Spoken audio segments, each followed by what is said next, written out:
Avuxeni vamakwerhu va ku rhandzeka le hosini. Mi pfuke mi ri njhani lomu mi kumekaka mi ri kona? Kasi hina hi pfukile swinene. Kasi lowu i nongonoko buku i ri yini? Lowu u taku ka n'wina Segundafeyira wun'wani na wun'wani na Sechitafeyira. Ma swi tiva ke swa ku yi tshama minongonoko leyi yi ri kona.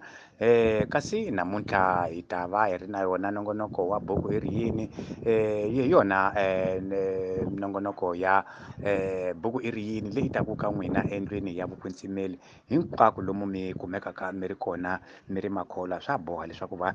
mi wu yingisela hi vukheta mi tlhela mi ve na swivutiso loko mi ri na swivutiso ku loko mi vutisa hi laha na hina hi kumaka matimba ha kona ku va nongonoko wu ya mahlweni na ku va hi tshemba leswaku vamakwerhu va karhi va swi yingisela ene nakona va lava ku swi twisisa hi vuenteleli.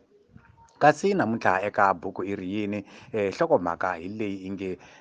ku tiyisela hi leyi hi nga ta va hi tirhisa yona ke namuntlha ku tiyisela kumbe ku hiteka leswaku va hi tlhatlhela vayingiseri hi ri karhi hi swi tiva leswaku loko hi vulavula hi ku tiyisela kumbe ku hiteka hi nga va hi vulavula hi yini nakona hi hiteka kwihi ka kona hi tiyisela loko swi te yini. Ma swi tiva ke leswaku maxangu ma tele swinene lomu mitini, maxangu ma tele le mintirhweni, maxangu ma tele laha misaveni lawa hi ma hi friend-araku siku rin'wana na rin'wanyana kambe ke ku na laha hi faneleke ku va hi twisisa a nga ku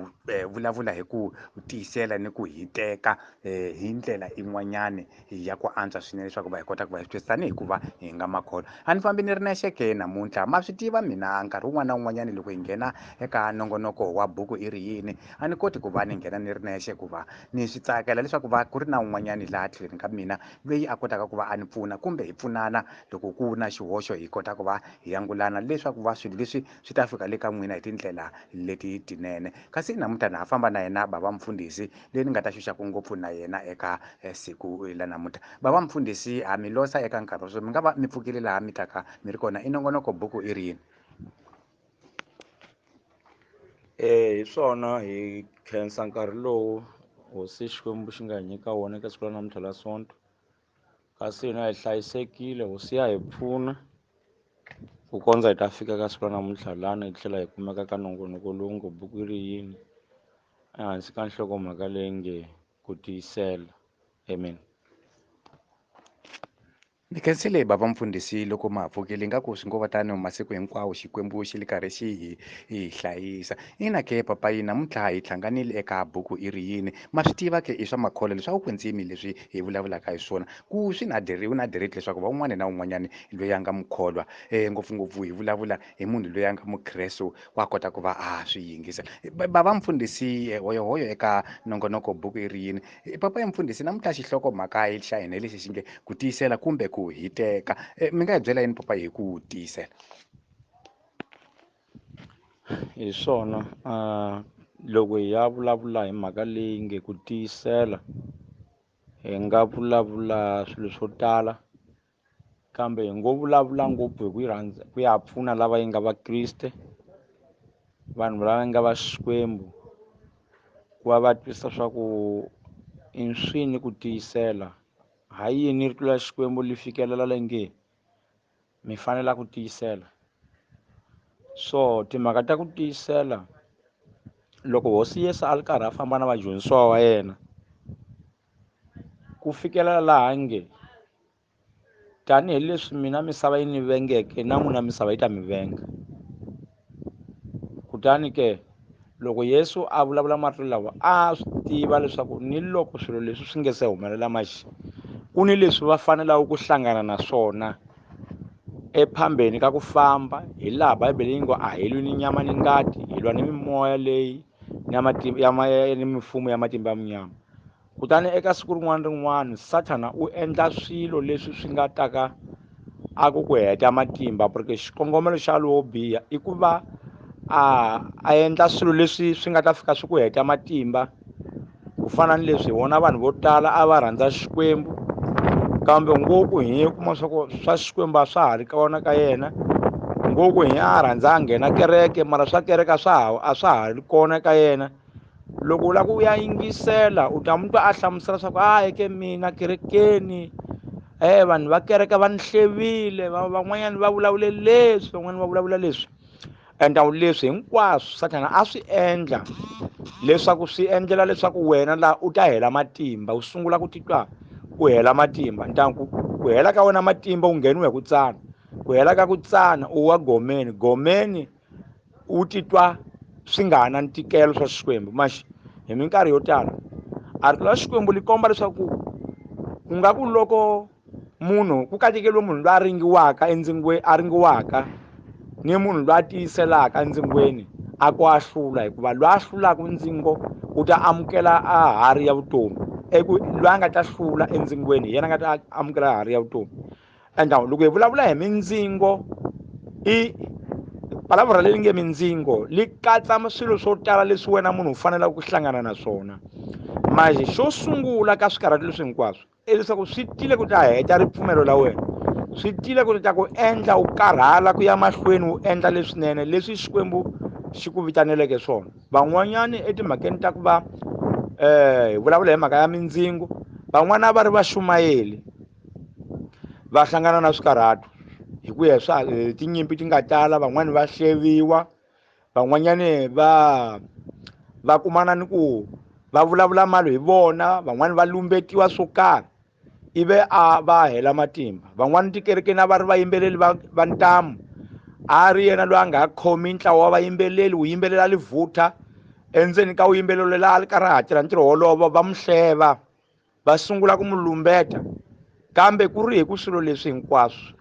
Satana a swi endlela leswaku eka ntirho lowu wena wu endlaka a vona leswaku swilo swa kona swa pfuna swa kula laha u nga nyime hi kona u tirha ntirho wa famba ntirho wa Xikwembu wa famba loko u ri muyimbeleri kerekeni u ri muyimbelelisi ntirho wa famba maxi a swi mu tsakisi Satana maxi xa nga ta xi endla pora tlhela wu zara vanhu va kola kerekeni va sungula ku ku hleva ku manyani masiku lawa wa tigwela va sungula ku vulavula hi wena anta i swilo leswi swi fanelaka i ku va wena u nga cawuki ku va li yini kambe u tiyisela u ya mahlweni u endla ntirho lowu hi ku a ntirho ni ntirho lowu munhu a wu endlaka eku heteleleni ku na hari leyi a fanele a ku yi amukela so maxi a vanhu lava nga na ximbilwambilwani loko a twa swilo leswi swi taka kumbe ku hleviwa kumbe ku xandziwa kumbe ku vulavula malo hi yena a sungula ku va hela mbilu a matimba hinkwawo lawa ya ku endla ntirho lowu a wu endla a sungula ku titwa a hela matimba hi ugamu loko a nga koti ku tiyisela ive a ya tsandzeka ku ya mahlweni na ntirho lowuya loko a tsandzeka nala a va a tsaka hi swona ene munhu loyi a tsandzekaka a ka ha na hari leyi a yi nyimelaka hikuva a ta ve a tsandzekile ntangu hi ndlela yoleyo a evhangeleni ya Kriste ku na maxangu lawa na yena Yesu Kriste a nga ma tiyiselela a ku a za a hlula nyikiwa hosi la ku fuma tilweni laha misaveni ku na leswi a nga hlangana na swona leswaku leswo a nga pfunisananga ni munhu ku swi rhwala kambe u tiyiselile yena ku kondza a hlula elifo a hlula xidyoho swilo swoswo hinkwaswo ive swilo leswi a swi lava ku yena a tiyisela hi swona leswi nga mu endla a ya nyikiwa hosi tilweni laha misaveni ku fuma tinyama hinkwato ta vanhu mihlovo hinkwayo ya vanhu hi yena loyi a yi fumaka maxi a swi fanele a hundza hi le maxangwini i va kona se a kumaka vuhosi loko a ta va a ringiwile mananga a tiyisela loko a ta va xandziwile hi lava vafarisi loko a ta va a rhukateliwile loko a ta va khomiwile a biwa a xandziwa a hayekiwa amhandzeni ya xihambano Bibele yi a mhandzi ya xihambano i kombisa a munhu loyi a rhukaniweke munhu loyi a nga rhukaneka hi yena loyi a hayekiwaka xihambanweni ni ta swilo swa ku Yesu Kriste a rhukanekile hi ku ya hi vanhu emisaveni hi yo mhaka leyi va nga mu veka emhandzeni ya xihambano maxi Yesu Kriste hi twa loko a ri xihambanweni a nga helanga matimba porque Bibele hi le kutani a khongela ku tatana va rivalela va xi tivile lexi va xi endlaka a wu be xi tivi la Yesu ari ku ta ponisa that's why hambiloko va biwa a nga karhalanga ku ya mahlweni a hi khongelela u hi khongelelile na ha twa ku vava u hi khongelile na ha xandziwa u ye mahlweni a hi lwela hi xikhongelo ka Xikwembu ni loko hina vanhu hi mu rejetara a swi mu endlanga a tsandzeka ku ya mahlweni amen. khensile ke baba mfundhisi loko u hi hlamusela hi laha ku tiyisela ku huma ka kona loko hi fanelaka ku va hi ku endla ke hina vanhu va makholwa kumbe vanhu lava hi hanyaka ke laha misaveni. Papa yi mfundhisi mani ku na mhaka yin'wanyani njhe a ni swi tivi mani loko hi sungula kwaza a program leyi madala loko hi vulavula mina ku va mi vulavulela hansi maje ku famba swi mi ya mi tlakuka ku nga va yini ku nghenelela yini papa yi laha ku kombisa njhe maritinyana mambirhinyana njhe ku nga va ku nghena yini kwalana ku nga va ku matimba ya Xikwembu ma nghenaku kumbe ku endleka yini ku tsaka ka n'wina loko ni ku twaka laha ka n'wina. Hi swona hi nga vula leswaku ku vulavula ka rito ra Xikwembu a hava munhu loyi a twisisaka ku a vulavurisa ku yini, so moya lowu kwetsima hi wona lowu endlaka ku va u teacher mun'wana a ya vulavula hi leswi swi nga xiswona. Amen.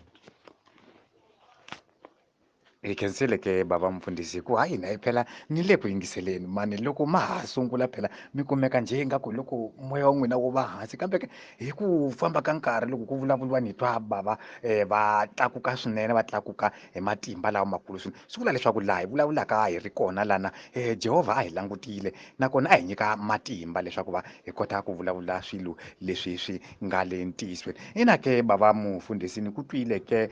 timhaka ta ku tiyisela kumbe ku hiteka leti hi faneleke ku va hi tlhantlha eka vayingiseri namuntlha. Papa yi mfundhisi hi maritinyana njhe ya ku koma njhe hi ta kota ku va hi tlakuka swinene ni timhaka leti ti nga lana ka Bibele la ku tiyisela munhu a fanele a tiyisela loko swi te yini loko ni languta lana ni vona ku na maxangu ku faneleke ku va u ma tiyisela loko ni tlhela na languta lana ni vona Jobe na yena a tiyiselile swo swinyana wa ha ri ku heta hi ku hi byela ku Jesu na yena a tiyiselile swinene. Ku tiyisela bava mfundhisi hi vulavula hi ku tiyisela kwihi ka kona loko hi fanelaka ku va ku hi hatla hi ku khoma. Ku tiyisela loko hi karhi hi ku vula hileswaku loko ya ha famba na evhangeli ya Kreste Yesu hi fanele ku hlangana na tinyimpi to tala, a ti tiveki ku ti ta hi muhlovo wihi kambe hi ta hlangana na tinyimpi to tala leti ti nga ta lwa na hina. Manje Yesu a te ku kateke lava nga ta tiyisela va ko va fika magama hi vona lava nga ta amukela hari ya vutomi lebyi nga heriki. Ku tiyisela swi hlamusela ku hi ta hlangana na swikarhato, hi swona leswi swi fanelaka ku va loko se hi swi vona i nkarhi wolowo swi fikile i va wu tsundzuka a rito la hosi Yesu la ngete ku kateke lava nga ta tiyisela ku fika magama ku hi vona va nga ta fika va nga ta amukela hari ya ku hlula, hari ya vutomi lebyi nga heriki. Amen. Ni khensile ke bava mfundhisi loko u hi byela ma swi twa ke vamakwerhu ku a ku tiyisela hi loko ka ku yini hina ke ka papayi lana se a hi vuyi emhakeni ya kona lana ya ntshimantsima a ku tiyisela loko hi fanelaka ku hi va hi ku endla hi ku tshembeka i nga va ku leswi lexaku hi sonto ke papa hi ku hi ya ku a kerekeni hi tiyisela maxangwini ri tiyisela maxangwini loko ni vona ku ya ku hlupheka ka la ndyangwini ni ri ni tiyisela maxangwini ni endla yini papa yi mfundhisi leswaku va ni mpela ni heta ku tiyisela hi ku la na vona lana Jesu lana loko a hi karhi a hi hlamusela leswaku va mi tsandzeka ka njheni nkarhinyana wutsongonyana leswaku va mi tiyisela ngopfungopfu ni lava ku tiyisela papa leswaku ni fanele ni tiyisela njhani tanihi hikuva ni nga mukholwa ku tiyisela papa yi mfundhisi. Hi swona swa nga hi leswi hi nga va Kriste eku tiyisela ka munhu ku ya hi ripfumelo na leswi hi nkarhi wolowo a nga ka swona. Loko munhu i li muxumayeli kumbe mudyondzisi wa rito ra Xikwembu a ta ringiwa hi mpimo wa leswaku yena i mudyondzisi wa rito ra Xikwembu. Loko i ri mukriste loyi a nga ka ntirho wo karhi kumbe i munhu loyi a nyikaka akerekeni a ringeta ku sapota ntirho wa Xikwembu hi nkarhi wolowo wa nyika a ta ringiwa hi mpimo wa leswaku a endla ntirho wa ku sapota ntirho wa Xikwembu leswaku wu famba. Loko a ri munhu loyi a nga ku khongeleni hi ku hi laha rito ra Xikwembu li nge khongela na minkarhi hinkwayo leswaku mi nga nghena mindzingweni a ta ringiwa leswaku hi mpimo wa ku ringana ku yena i munhu loyi a nga na misamo wa ku ya khongela. So eka xin'wana na xin'wana lexi u xi endlelaka Xikwembu hi nkarhi wolowo nala a ta ku lwisa leswaku ntirho wa koho lowu nga ku wu endleni u hetelela wu nga fambi. A ta kiriyara ndlela ya ku a ku tsanisa ku lwisa hi ndlela ya ku ringana ku wena a ntirho lowu nga ku wu endleni wu endlela hosi u nga ha koti ku ya mahlweni u wu endla. So hi lana loko hi vulavula hi ku ringiwa kumbe ku tiyisela ku laveka ku va ku ya huma kona loko se u ringiwa na u ri muchumayeli a u lwisiwa leswaku ntirho lowu wa ku xumayela lowu Xikwembu xi nga ku vitanela wona wena hambiloko wo twa vanhu va hleva va vulavula yini tiva ku lwa nga ku vita ku nyike ntirho lowu para wu endla lwana hi matimba ku ntirho lowu u fikisa makumu laha loyi a nga ku vita a nga ku vitanela wona. U nga yingiseli ku vanhu va li yini ntsena rhandza ku la ku tsakisa lweyi yena a nga ku vita ni lweyi i nga yena a nga ku nyika ntirho wolowo u za wu realizara wu fika magama leswi swi ta ve swi ku endle swi vula leswaku u tiyiselile. Ni nga dya example hi nkarhi ni nga vula hi yini va kona ni nga pimanisa example hi vavasati i nga vanhu lava va nga hansi ka nawu hi ku ya hi laha va nge Bibele yi nge wanuna i nhloko. Ha tshuka hi cuka hi kuma swa ku minkarhi yo tala vavasati va tekiwa va ya hansi ka nawu swa endla u kuma swa ku wanuna loyi minkarhi yin'wanyani wa phuza wa dakwa endla yini maje loko loyi a kalaka a nga ri koho endzeni ka swona loyi a tivaka ku tiyiselela swilo loko a vulavula mina leswi a ni nge swi nyimeli mina leswi ni nge swi nyimeli leswiyana mahela lawa ya maje luya a zaku hi mu vona hina hi ku mina ni nge swi nyimeli swilo swa ku hi vona munhu loyi a le ku tiyiseleni. Ene loko hi cuka hi ta kuma swa ku se ku na malembe yo hlaya se va fika lava nga tswalani vana lava va hundlile va kulile mara loko hi cuka a mafambelweni ya le hanyo a ku ngo wa na swilo swa swinene leswi a swi fanela ku va swi ta va endla va za va fikise nkarhi lowu maxitevi ku ni ku tiyisela ku fika laha se swilo swi za ku swi cinca. Hi nga vona for example hi ndyangwini va tekana nuna na nsati kuma swa ku ku tirhiwi a va na makonsonje minkarhi yin'wana a va se va ni yindlo ya kahle ya ku etlela